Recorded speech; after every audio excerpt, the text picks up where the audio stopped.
Hello, it's Anna Hill here with the Farming Today podcast. Today, uncovering the secret lives of octopus and how they're affecting fishermen's livelihoods here in the UK. Scallops wouldn't normally go into crab and lobster pots. So the only explanation is that the octopus were actually collecting scallops and putting them in crab pots as a larder to go back to later on. And so we think that they see these crab pots as like little dens. We'll find out more a little later. First, we'll start off on dry land. Sheepdog training and competitions have captivated TV audiences for decades, and watching sheepdogs in action in the field is one of the privileges of farming.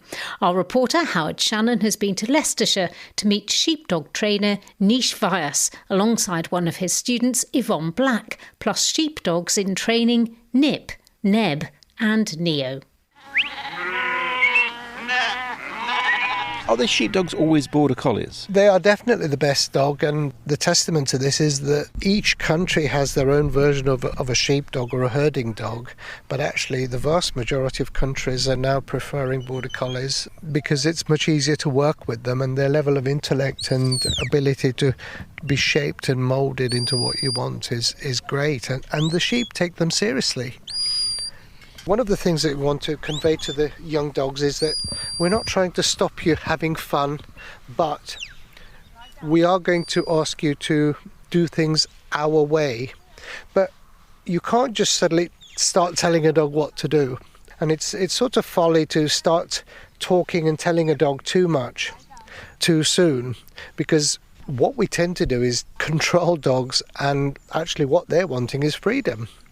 They don't want the rules and boundaries. So you have to instill these very, very gradually and work with the dog so that it realises that actually, you're not hindering me. Yvonne, would you just come back, please? Yvonne, what is he trying to teach Neo to do or to watch? At the moment, what I was just doing with him, I was teaching him to not stop. He was in the wrong position there with me. I want him not to stop before the point of balance. I want him to go beyond the point of balance. The sheep, if they are coming to us in a directly straight line, is the point of balance. And each dog has a different point of balance because they have different characteristics, different levels of pressure and power that they imply. There are different breeds of sheep as well, so some breeds are more reactive. So we've got mules here and a Swaledale out of the three, but one of the places which I help out on, they've got more of a modern breed, such as an Aberfield or a Defra, which is quite a new sort of Are they more breed. docile? Not so much that they're docile, but their characteristics are very different to a mule.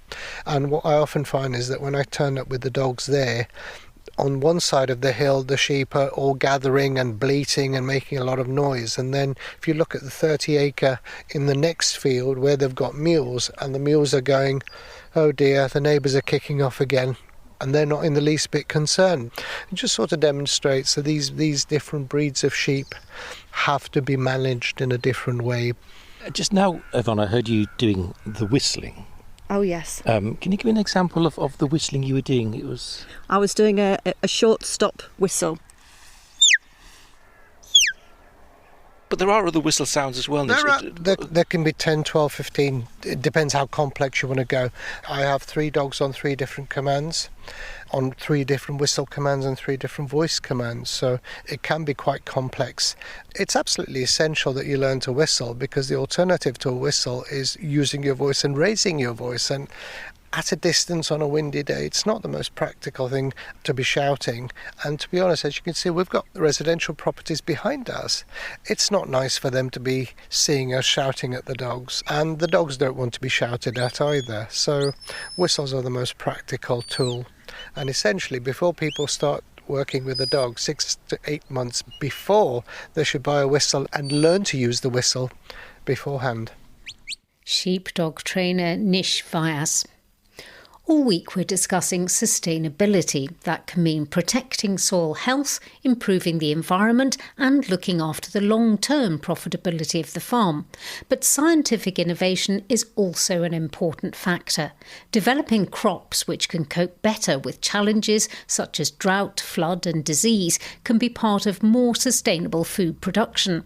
Now, the On-Farm Science Group, BOFIN, is starting a 3-year £2.5 million project funded through Defra's Farming Innovation Programme. It'll be growing the first commercial trial of precision-bred oilseed rape, which will be resistant to light leaf spot. Tom Allen-Stevens set up BOFIN and he told me more about the disease. It's estimated to have cost the industry up to £300 million per year in recent years. And the problem with this disease is that it's a very clever pathogen. It changes, it morphs the whole time. So as soon as you develop a new oilseed rape variety with really good resistance to it, then it doesn't take long before it overcomes that resistance. The chemicals that farmers use, most of them don't work any longer. Some people are adamant that they don't want gene editing, precision breeding, to be part of crop development. Is precision breeding the only way to do this?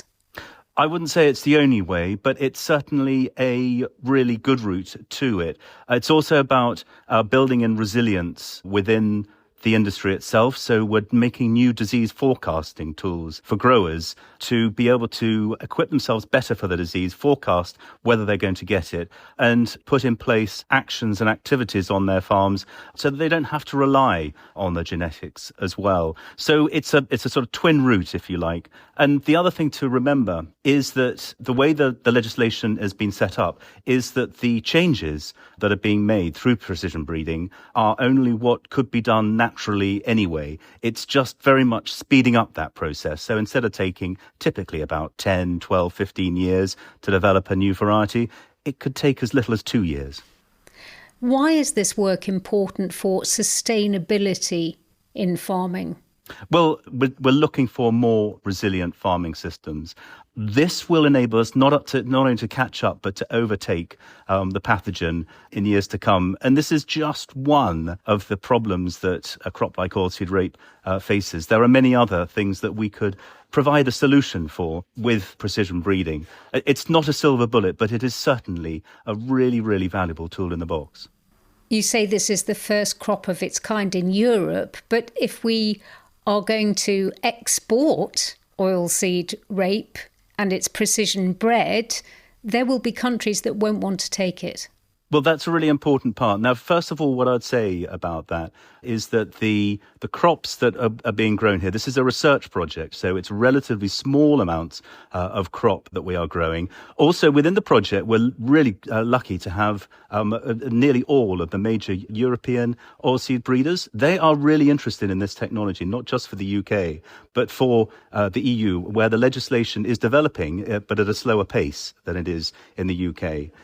So all of the knowledge that we'll be developing through the project will be shared with all of Europe. And that's a really important point. But the crops themselves will be grown under closed contracts. They will not go anywhere near the market. And so there is absolutely no danger of any of the produce from this project going into European markets. Tom Allen-Stevens from BOFIN. Now, you may remember that we reported last May about the large number of octopus appearing in coastal waters in the southwest, when we heard from crab fisherman Brian Tapper in Plymouth. The octopus are ruining us. There's just nothing there. The octopus are coming in the little side hatch in the entrance here, and it's like McDonald's for them. They're just sitting in there. When they're full, they'll go along a whole string of pots. They'll go through 50 pots. And all you'll get in here is empty shells, little small lobsters, little small crabs, even scallops. And then once they've finished, off they go. They're clever things, aren't they? Well, now the University of Plymouth has published a report bringing together evidence from scientists, fishermen and citizen scientists to reveal more about what's known as the octopus bloom and what it can tell us about the changing marine environment and the consequences for sea life. Research analyst and associate professor Bryce Stewart led the research. I mean, it really was quite extraordinary. Nothing like this has been seen in UK waters for at least 75 years. And there's indications that this might be the biggest bloom of this species of common octopus ever. It's still going on now. In fact, even in November and December, fishermen were still catching a lot of them.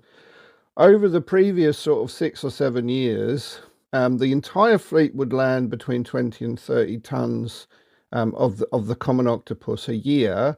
And last year they landed close to 2,000 tons. So it's almost 65 times higher than the recent average. Why did it happen? Do we know now? There does seem to be a very strong link with warmer sea temperatures, which is not surprising given this is a species that normally lives in southern Europe and northern Africa. But it has always been here, just at low levels. What we did is we looked at both the environmental conditions around this recent bloom, but also when it's happened in the past. So one in 1950, one in the 1930s, and then another one at the turn of last century. And even though overall seas were cooler back then, those years, both the year before the bloom and also when the bloom happened, were much warmer than average. That helps with breeding of the octopus, but it also, if they arrive, say, as they did on our shores, probably as small larvae out of the plankton, then in warmer conditions they're going to grow and sort of eat much faster as well. And that seems to be what we've been seeing. How much did they affect the fishermen's catches, and are they still doing that? Yeah, they absolutely seem to have had a big effect on the catches, particularly for shell fishermen. So the species that have declined the most in terms of the commercial fishery for them are brown crabs and scallops, which are both, the landings last year in the southwest have dropped by about over 50%, and lobsters by about 30%. So they're pretty dramatic reductions. And the scallops is particularly interesting in a way, because scallops wouldn't normally go into crab and lobster pots unless there's this new method using lights to lure them in, but these weren't pots with lights in them. So the only explanation is that the octopus were actually collecting scallops and putting them in crab pots as a larder to go back to later on. And so we think that they see these crab pots as like little dens, basically. You also saw things like rocks and old shells and all sorts of weird stuff. So yeah, pretty extraordinary behaviour. What can fishermen do? Could they prevent them from getting into their pots, or maybe catch them and sell them? Octopus are incredibly clever. They have not only brains in their heads, but in their tentacles and in their eyes. They're an extraordinary species, and they can learn things as well. So it'd be very, very difficult to stop them getting into the pots. But I think going forward, if this is a species that's here to stay, then it will support a commercial fishery. And for those fishermen, that will become a necessity. They'll have to diversify. Hopefully we will still have a certain level of crabs and lobsters and scallops, but also we're likely to have octopus. It's going to be difficult. There's a lot of changes. You fish for octopus in a different way. You have to find different markets for them, mostly overseas. British people don't really like to eat them very much. So it's certainly an uncertain future for the fishing industry, and there's quite a few challenges ahead. Bryce Stewart there from the University of Plymouth. That's all from us. If you'd like to comment on anything in the programme, you can email us. It's farming.today@bbc.co.uk, and we read all of the messages that you send us.